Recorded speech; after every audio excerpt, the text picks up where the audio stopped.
What's your overview of the 80s and the transformation that television had in the 1980s? Well, the 80s, as I recall, was the decade of real star power. That was the decade that Roseanne went on the air. That was the decade, I believe, that she had a top 10. It was #1 show. And Cosby went on. It was a great big hit. And there were several other stars that also took off. And the second thing I think it'll be remembered for is due to the pioneer efforts of Steve Bochco and Hill Street Blues.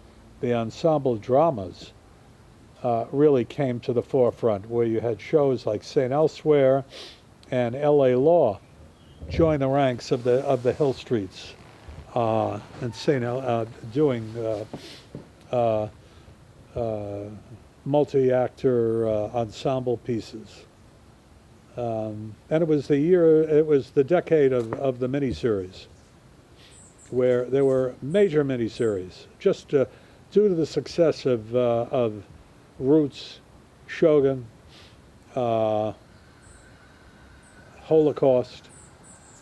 The 80s, there will never be another decade with as many good long-form programs as the 80s. And I would say those are the major highlights of the decade. When did you first hear about Gary Coleman or see him? I first heard about Gary Coleman when I was at ABC. I heard from Norman, as a matter of Norman Lear, that he had seen Gary in a couple of bank commercials. I believe they were bank commercials, and said, this kid is a natural for television. And he sent me a couple of the commercials, and I looked at him. I said, he's terrific. I want to make a deal. Let's make a deal. Tie him up. Make an arrangement with him, and we'll order a script and shoot a pilot.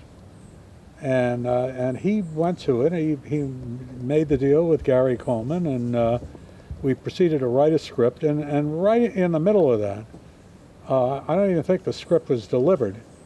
I got a call from the head of RCA, and a short time later, I became the president and CEO of NBC. So I said goodbye to Norman and the Gary Coleman project. Didn't have a title then, and went off to NBC.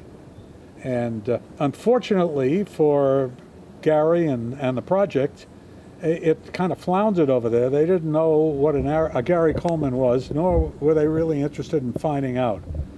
So, a new administration comes in, and they sweep the thing dry. Any rate, it kind of floundered around there until I found out that it was floundering around, that the rights were up, and I said, well, Jesus, I just got here. The cupboard is bare. God knows it's the same guy.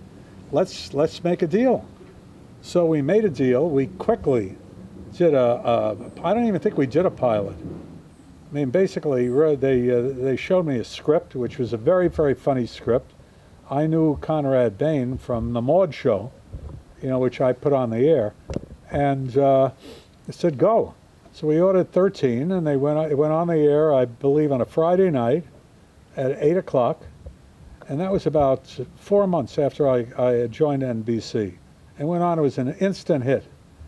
And at a point in time when I didn't know what the word hit was over at NBC, and it was really a dry spell there, where our biggest hit was The Test Pattern. I said, boy, this is going to be easier than I thought. 4 months in, I already have a top 10 show. That's great. It didn't turn out to be quite that easy, but it was a joy that we did have a first show in the so-called Silverman era. That was a huge success.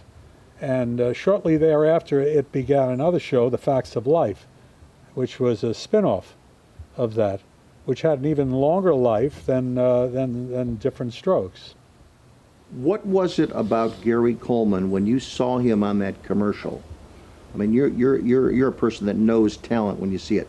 What was it that when you saw on that screen that popped out to you? He had an enormous likability. Some people call it a Q factor, but you just looked at him and he was very appealing, and also had a natural sense of humor, so that no matter what he said, it made you at least smile, and quite often laugh. He just had a natural delivery style. He could read the phone book and make you laugh, and that's an art unto itself. It's a God-given thing. How far into your awareness of Gary Coleman, how long was it before you actually met him and saw him in person? Can you describe that first meeting, if you recall? I believe the first time I met Gary Coleman, it wasn't at ABC. I had just looked at film. Was at NBC.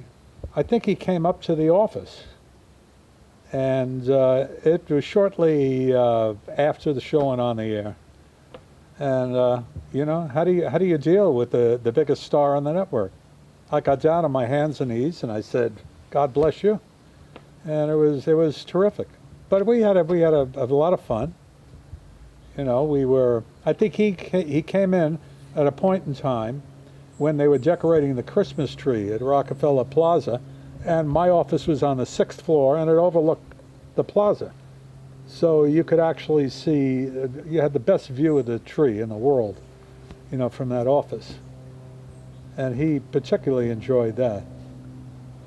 When you look back on that transition, you described it as one of the first hits. So is it going overboard to say that NBC's success and comeback with you at the lead had its impetus with that show?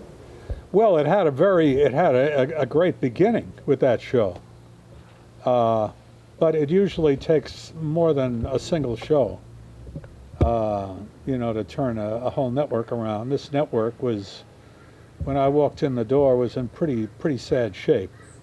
They had about 3 or 4 shows that were successes at that point in time. They had Little House on the Prairie, the Rockford Files, and Quincy. I believe those were the 3 big shows they had, and a bunch of movies. Was there anything unique about the chemistry of that show? Because sometimes you can have 3 or 4 very talented people, but you put them together in a room with writers, and sometimes it doesn't mix. But how would you describe the chemistry of that show? Well, I thought that that Norman and whoever helped him with the casting did a brilliant job of casting the show. The actor who played the father, the name escapes me now. But he was great. There was a great chemistry between him. There was and Gary, and between the 3 kids. You know, they really, there was kind of a bonding there. At least there was on camera. Now, what went on behind the scenes, I have no idea. But it sure looked great on camera. Was there anything about in getting it and moving it to the schedule?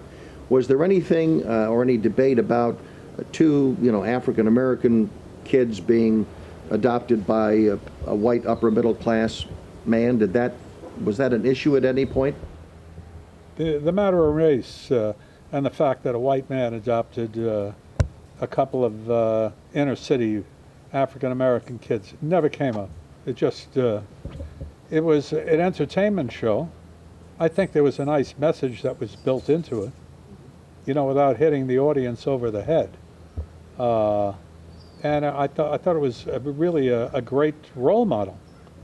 Well, that program also, although it was a comedy show, it dealt with some pretty serious issues. I mean, there was child molestation, there was drugs. There was certainly became very involved with Nancy Reagan's Say No to Drug campaign. I mean, so there was a lot of messaging in that comedy show every week.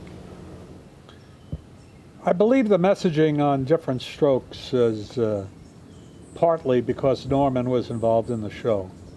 that even though he wasn't directly involved from day to day and week to week in the production, I think he did have an influence over the general direction of the scripts.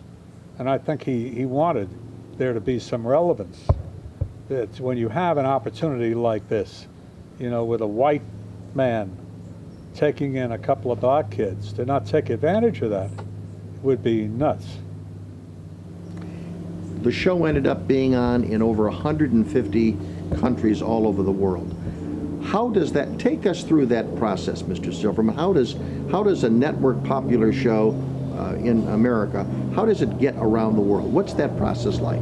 Well, it was the show was produced by Tandem Productions, I believe that was the name of the company, Norman Lear's company, and they made a deal with Columbia. I think it was Columbia at that time, you know, to syndicate the show domestically and worldwide, and so they had an international sales force that went out and sold the program, and it really was as simple as that. And you know, you would think it would be a pretty hard sell because usually the comedy programs don't sell as well overseas as the dramas, the action shows, and particularly, you know, when you've got African Americans in there. But I guess this broke all the rules because it was just a very appealing show.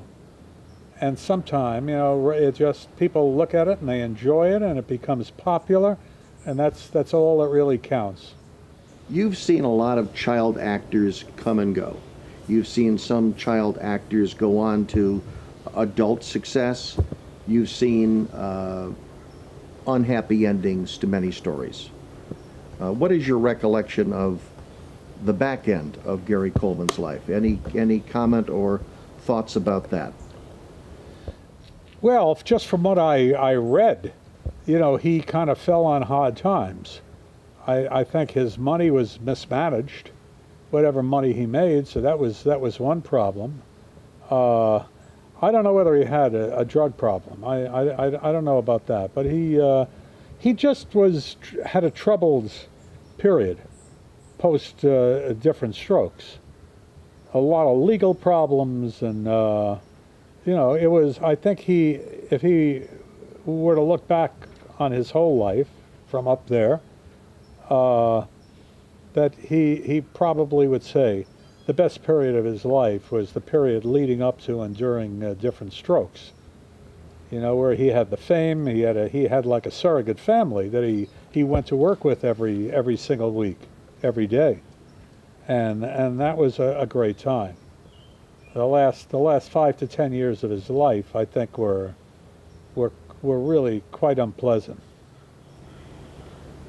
His popularity, to what extent do you think that might have something to do with the lifelong battle that he had with kidney disease? I mean, here was someone who was the star of a major television show on a major network, and yet he was fighting a kidney disease that he had to be treated periodically, sometimes during the taping of the shows. Did that add to sort of the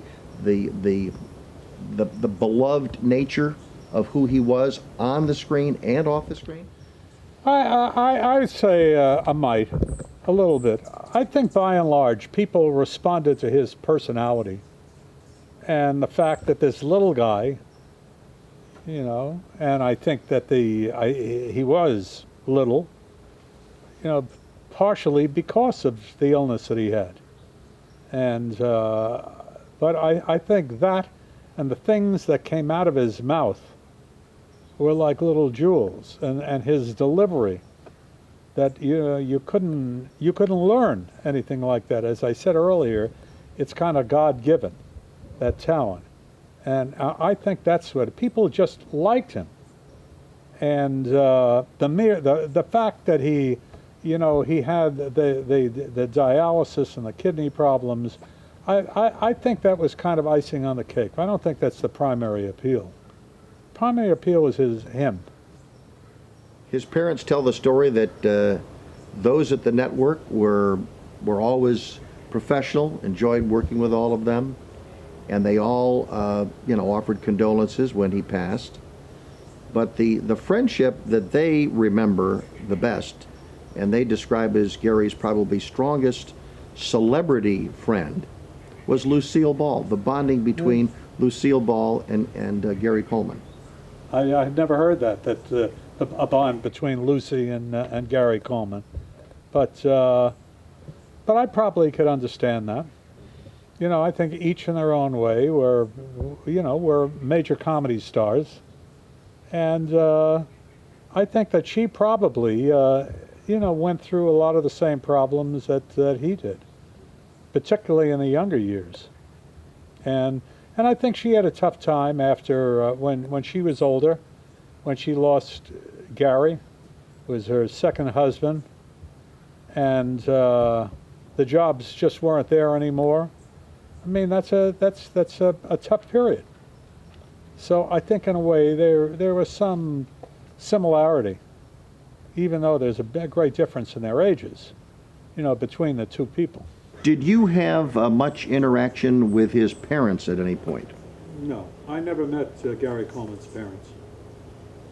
I may have met him at a function. How are you? Just shook hands, but I never had any conversations. I usually dealt with Harry Sloan. The first time I saw a show on television was in the late 40s. Yes, around 48, 49. My father, who was a television repairman, built a small screen television set. It was a 7-inch set, a Transvision. That was the name of the company. And at that point in time, the major showcase on television was wrestling with Dennis James, who is the ringside announcer. And he had a thing where he sounded like bones were crushing. That was his big shtick there. And Captain Video was on, which came from the Wanamaker department store on in lower Manhattan, right in the middle of a department store. They did Captain Video with canvas sets. So somebody walked in a room and the set shook. And they had another show called The Magic Cottage, and CBS had a couple of holdovers from radio. Believe it or not, they had Amos and Andy. It was one of the first film shows, and that I think they did one season, and they literally got booed off the air. They had so much trouble with it. Can you look at a schedule now and pretty much predict what network is going to do well on which night? Most times. There is always going to be that time when a show surprises you. Where, it's like when I was at CBS. Thursday night was the bane of our existence. Flip Wilson was the #1 show in the country at 8 o'clock, and the Mod Squad was a big show on ABC. And we just died in that. We couldn't get arrested in that time period. We put everything in the world, nothing worked. And we did a special called Spencer's Mountain with Henry Fonda. And we put it on, written by Earl Hamner. And it did really well, out of nowhere. And Paley loved the show, and so did my wife. And they both suggested independently, that we ought to write some scripts. And so I called my friend Lee Rich, who is running a new production company called Larimar, and they produced The Homecoming, the Spencer's Mountain. And I said, we want to write 4 scripts. He wrote the 4 scripts, and as usual, we went to schedule for fall that year. We had nothing to put in there, and Paley said, well, what about that Spencer's Mountain? If we're going to die, why don't we die with some grace? He didn't use those words, but if we're going to fail, why don't we fail in a dignified way? And so we put that on and called it The Waltons. This story about a Depression era family, and I screened the thing for the affiliates at the affiliates meeting, and they booed. They laughed. They thought we're going to put this on opposite Flip Wilson. Anyway, we put it on, and over a period of time, it the audience, I guess, agreed with an ad we took out before it went on the air that said, "This program is too good to die," with a list of all the rave reviews that had gotten across the country. And just slowly but surely it started to build an audience, and by the end of the year, not only did it knock Flip Wilson off the air, but it was the #1 show in its time period and in all of television. And there's a case of, who knew? Who knew that All in the Family we figured it was 13 weeks and out. Paley hated it, thought it was crude, and the thing, when we moved it to Saturday night, just exploded. So you never know. Of the shows that you have been associated with, either in producing them, greenlighting them in some way, what is the show that you are most proud of, personally? Oh man, I don't.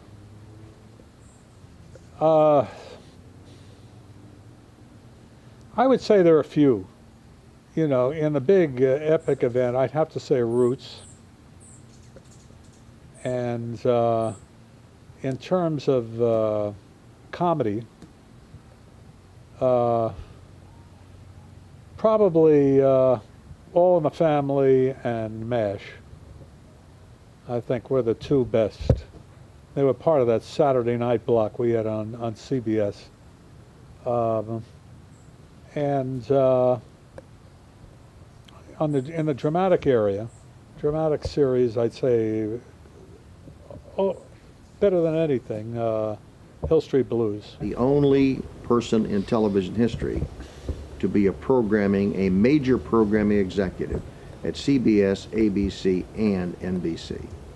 As you look at those three cultures that you came out of and you worked in, is there any difference between the cultures of those three networks that the public might find interesting from your observation? Well, I think that CBS was called the Tiffany Network.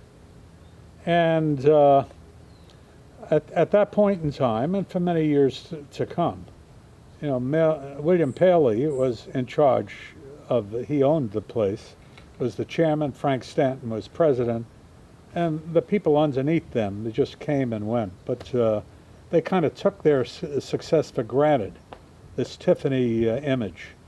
I call them the Greenwich, Connecticut group.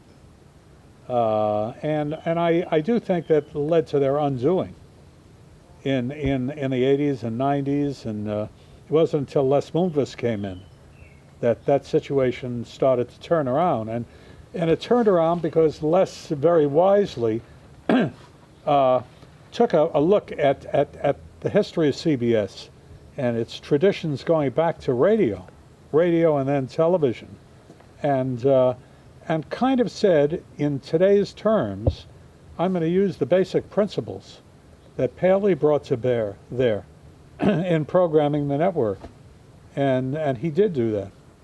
And today, in today's climate, they are absolutely the leading network. Have they ever really outlived the upstart image? Well, they outlived it. There was one period where they definitely outlived it, was in the 70s, in the mid-70s.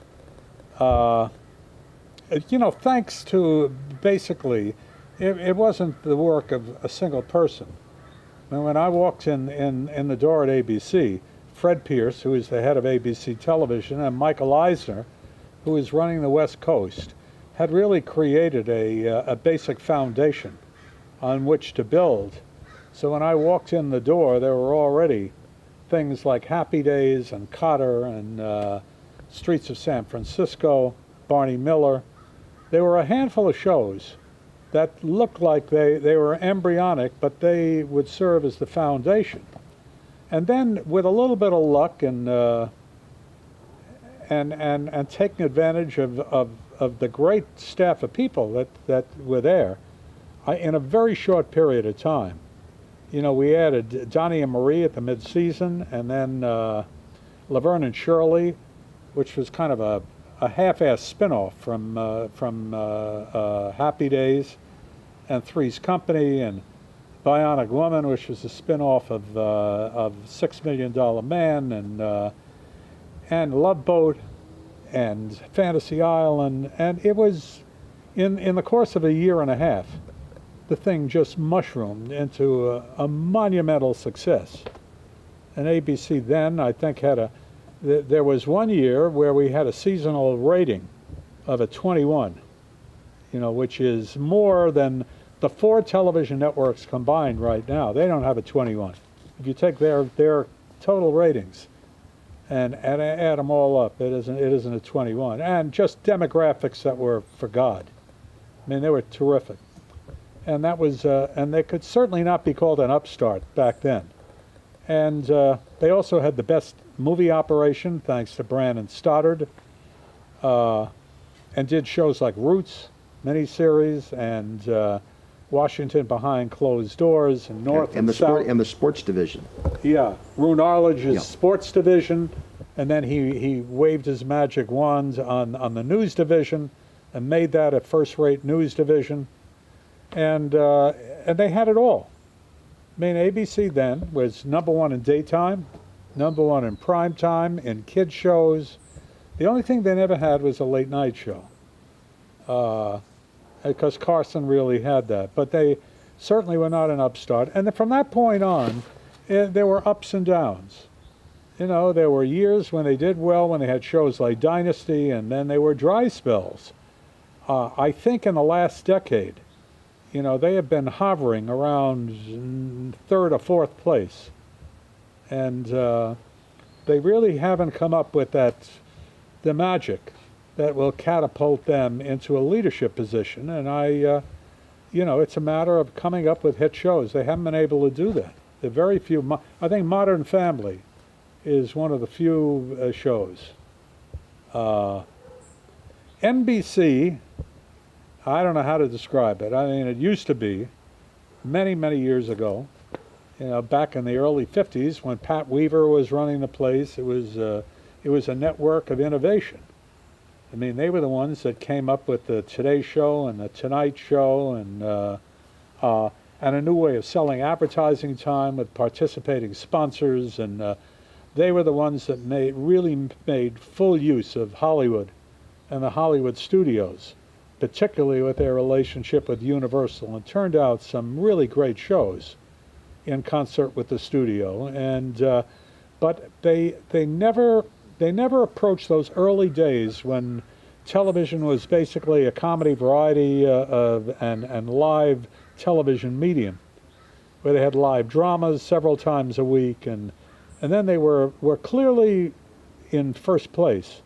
And then Paley came along and he rated talent and kind of duplicated his success in radio on television. Primarily a lot of half-hour comedy shows, star-powered, and took the #1 away from NBC, and it never really got it back again until the mid-'80s, and I'd like to think with a base of shows that were created during my tenure at NBC. There were shows like Diff'rent Strokes and Nell Carter's Give Me a Break, Real People, which was the first of the major reality shows in prime time, and Hill Street Blues, St. Elsewhere, and The Commitment for Cheers. These were all, and then some of the shows that had already been there, like Little House and Quincy and Rockford Files. That there really was a base of shows there that was substantial, and then a couple of shows. It took a couple of shows. Those shows being the A-Team, which they premiered after a Super Bowl, and the Cosby Show, which they put on Thursday night, which just lifted the whole ball of wax. Those two programs, two major hits, and then it just Brandon Tartikoff worked his magic, and they were clearly the best network, the #1 network, the best demographics, the classy network. And in a way, it kind of harkened back to the NBC back in the 50s. So there was a real dry spell between Pat Weaver and Grant Tinker and Brandon Tartikoff. And that's the three networks. Fox came later, and that's they kind of replaced ABC as the scrappy one. Let's talk about your time in Chicago at WGN. How did you get the job? And what did you do there? I first went to WGN. I just received my master's degree from Ohio State, and it was shortly before Christmas. And I'd never been to Chicago, and I said, geez, I'm going to go to Chicago. So I went to Chicago with my master's thesis under my arm. The thesis was an analysis of ABC television programming from their merger in '53 to 1959, which was a period of great growth for them. Anyway, I went to Chicago with this thesis, and in the middle of a blizzard, as usual, on Michigan Avenue, it was snowing up, a real storm, and I ducked into the Tribune building just to get out of the cold. I figured I'd freeze to death if I didn't do that. And I figured, what the hell, I have nothing to lose. This is an iconic building, the Tribune Tower. I went up to the personnel department and met a guy, I forget his name, but he was very impressed with the size and the weight of the thesis. It's 500 pages. And he said, I want you to meet our program director of the television station. So he took me downstairs, and I met a man by the name of Ed Warren, who was running programming. Program manager was his title. And we seemed to hit it off, and I got a job there in the continuity department, which is screening commercials. And being like a broadcast standards with the live commercials that they would do for companies like Evans Furs. At any rate, that was my opening, and my opening gambit into television. And very shortly, I figured I've got to get out of this commercial thing. I couldn't stand it. But I got friendly with Ed and Phil Mayer, who was his associate, and moved physically into the program department, into the development area there, and ended up scheduling their movies. It's like we did things like Family Classics, which ended up being a big posted hit on Friday night, Academy Award Theater on. We took all the old Warner titles and got permission to use the Academy statuette and played them on Saturday night and beat first-run movies on CBS, with their Saturday night movie. And did a show in prime time where we took old Bomba the Jungle Boy movies and edited them down to 45 minutes from like 80 minutes, show you how good those movies were, and came up with a wraparound with drums beating, and we called the thing Zimbamba, and put it on opposite Red Skelton, and it knocked Red Skelton right off the air. I mean, we killed Red Skelton in Chicago. We did like a 38 share. He dropped down to about an 8. And but while at WGN, you were working with Fraser Thomas, Ray Rayner, right. Bob Bell, Jack Brickhouse was certainly around in sports, Vince Lloyd. I mean, you worked with all the stars of WGN, certainly, as right. you mentioned, Family Classics. Yeah, I worked with them, and it was like a big tinker toy, that we were probably doing more original programming than any television station in the country, and was certainly the leading independent station back then. And they built a new facility, which I didn't think was as good as the facility they had at the Tribune. It was certainly not as convenient to get to. And we did an assortment of shows. We did shows like great music from Chicago, Symphonic Music Show, which was syndicated. That was a weekly show, every week. And the man who was the conductor, whose name escapes me now, it shouldn't, but it does, was also our band leader on Bozo Circus. It shows you how, you go from one job to the other. From the Chicago Symphony to Bozo Circus. And we did the Fran Allison Show, which was like Oprah, before Oprah. We're a 5 a week daytime show, an hour show, talk show. And we did several kid shows. We did a show called The Blue Fairy, which I believe won a Peabody Award with Bridget Baislin. We did a show called Treetop House for preschool. And we did a bunch of shows in the late afternoon that got ratings that were like primetime ratings. They were just amazing. Fraser Thomas did Garfield Goose with a puppet, a goose who thought he was king of America. And we did Bugs Bunny and Friends. And Ray Rayner had a bunch of different shows. At noon, we opened up that time for kids with Bozo Circus, where we had a real circus with animals and circus acts, and we had about 100 kids each day in our little peanut gallery there, and a band, and you had to wait 5 years to get tickets for this thing, and that was on, and that thing was doing 50 and 60 shares at noon, because I guess in those days, very parochial, but people actually, the kids came home for lunch. So they would come home and watch Bozo Circus, and the mom would look at it because Bob Bell was Bozo. And I think a lot of them, they liked him out of makeup. He's a good-looking guy. So we kind of had it all. We did more stuff.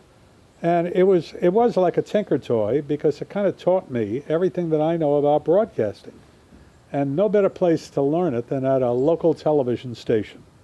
With the resources and deep pockets, at least in those days they were deep pockets, that they had available and that they used. And I think we got ratings many times, some sign-on to sign-off, that beat the network stations. All owned and operated stations in Chicago. So, and that was a testament to the programming that we all did there. Well, the lessons that you learned at WGN Radio in Chicago, you certainly used well in the career that followed at CBS and ABC and NBC, and probably the most prolific creator of successful programs from an executive's level in the history of the industry. And it's been an honor to have you chatting with us today. Oh, my pleasure.